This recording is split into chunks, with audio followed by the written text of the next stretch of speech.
Ayan guys, nandito ako guys sa isang farm. Ayan. Tingnan nyo guys kung anong farm to at mga tanim nila ay pipino. Puro pipino guys. Isang dito, pipino lang talagang tanim. Ayan, napakagandang pipino. Grabe, sobrang presko.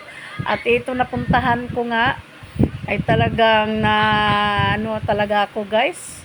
Dahil nga gusto ko talaga ang farm. Kasi dati meron kaming farm sa dako ng Leyte dati. Pero ngayon ay wala na. Ayan, na-miss ko na talagang magtanim ng mga kahit ano-ano sa bukid. At ito nakita ko nga, ito nag-harvest na sila. At bibili tayo guys, bibili tayo ng pipino.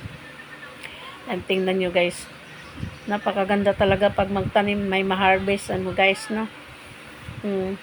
Maganda talaga pag ganito. Yung dati kasi na ganito din yung ginagawa namin. Yung nasa pa ako. Yung may farm pa kami dati.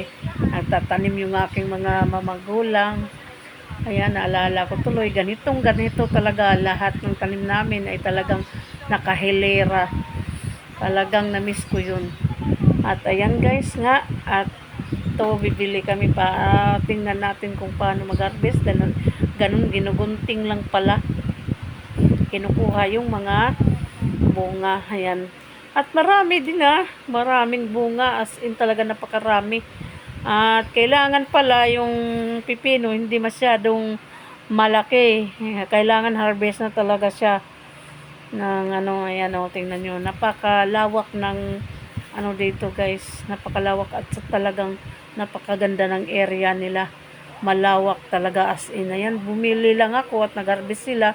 Napaka-fresh talaga guys. At malutong na malutong pa talaga galing ng puno ang pipino. Ayan, masarap kainin. Ayan, ang ginawa ko lang dito, ayan, binili ko yung mga nila. Binili ko yung harvest nila. Talagang masarap guys. Ayan. Thank you for watching.